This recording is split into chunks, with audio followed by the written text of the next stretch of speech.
Assalamualaikum teman-teman.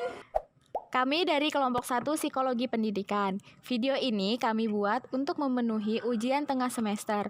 Buat teman-teman, jangan lupa untuk like video ini, komen, dan share ke teman-teman kalian kalau video ini bermanfaat. Jangan lupa untuk subscribe ya, dan jangan lupa aktifin loncengnya. Selamat menonton!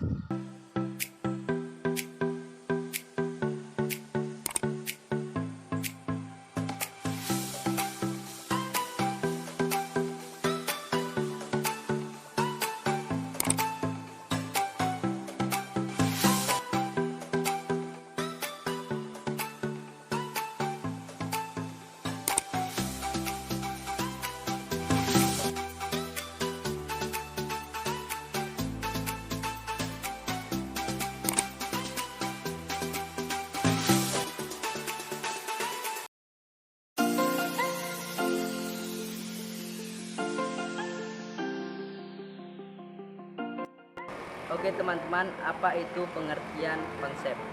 Nah, jadi pemahaman konsep ini salah satu aspek yang sangat penting dalam proses belajar.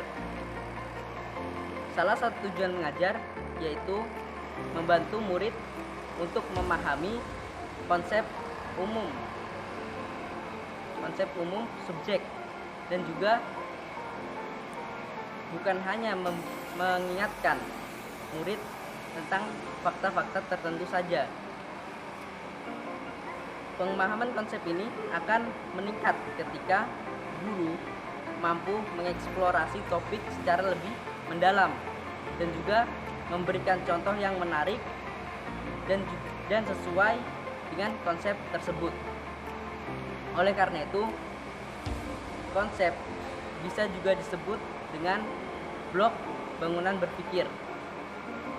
Dengan konsep, kita juga dapat melakukan pengelompokan objek, kejadian, dan karakteristik berdasarkan ciri-ciri yang umum.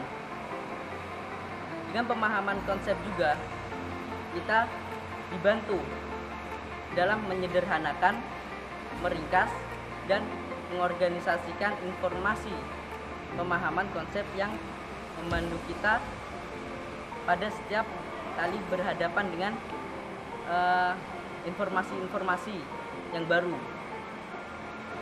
Dengan konsep juga akan membantu kita dalam proses mengingat secara lebih efisien. Jadi dapat kita tarik kesimpulan bahwa konsep adalah suatu blok bangunan berpikir yang memudahkan kita dalam proses kegiatan belajar mengajar. Nah, jadi itu adalah pengertian konsep teman-teman.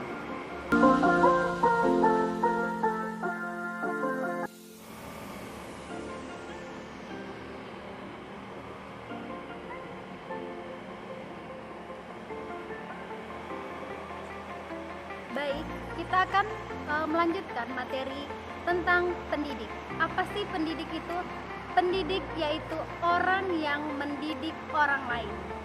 Menurut bahasa, pendidik merupakan orang yang memberikan pendidikan. Dapat kita simpulkan bahwa pendidik merupakan orang yang memberikan ilmu pengetahuan terhadap peserta didik. Dapat kita lihat di samping yang sudah tertera bahwa pendidik menurut Undang-Undang Nomor 20 Tahun 2003 Pasal 39 Ayat 2 menjelaskan bahwa pendidik merupakan tugas profesional yang ditugasi merencanakan, melaksanakan proses pembelajaran dan menilai hasil pembelajaran, melakukan pemimpinan dan pelatihan serta melakukan penelitian dan pengabdian masyarakat.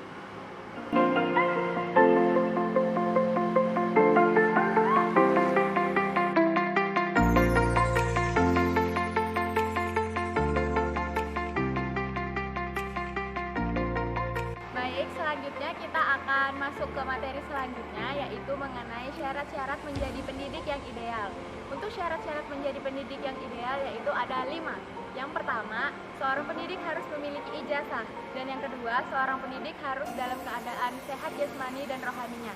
Dan yang ketiga, seorang pendidik harus senantiasa bertakwa kepada Tuhan Yang Maha Esa.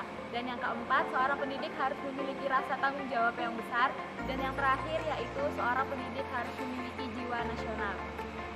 Kenapa seorang pendidik itu harus memiliki konsep-konsep sebagai seorang pendidik yang ideal tadi? Karena menurut saya dan menurut kami di kelompok kami, konsep-konsep yang ideal itu untuk mengikat para peserta didik agar peserta didik itu dengan cepat memahami materi-materi apa yang telah diberikan oleh pendidik. Kalau seorang peserta didiknya itu nggak nyaman, nggak senang sama seorang pendidik, akan lambat seorang peserta didik itu memahami apa sih yang ada di dalam pelajaran itu sendiri. Jadi itulah salah satu kegunaan dari seorang pendidik harus memiliki konsep-konsep yang ideal. Mungkin akan dilanjutkan oleh pemateri selanjutnya. Terima kasih.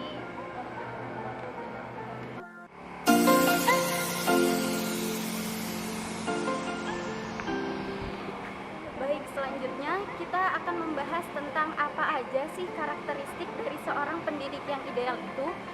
Adapun seorang pendidik yang ideal itu karakteristiknya terbagi menjadi 10. Yang pertama, pendidik yang ideal itu harus mencintai anak didiknya. Yang kedua, pendidik yang ideal itu harus bersikap energetik dan antusias dalam mengajar. Yang ketiga, guru itu harus bisa menempatkan dirinya sebagai pemimpin di dalam kelas. Yang keempat, guru harus memiliki kreativitas dan pola pikir yang inovatif. Yang kelima, guru harus memiliki sifat optimis dan idealis. Yang keenam, guru harus memiliki rasa humor. Terus tuh yang ketujuh, guru harus bisa mengembangkan suasana di dalam kelas. Yang ke-8, guru harus bisa memanajemen waktu dengan baik. Dan yang ke-9, guru harus berpenampilan menarik dalam mengajar. Yang terakhir, guru harus adil dalam hal mengajar terhadap anak didiknya.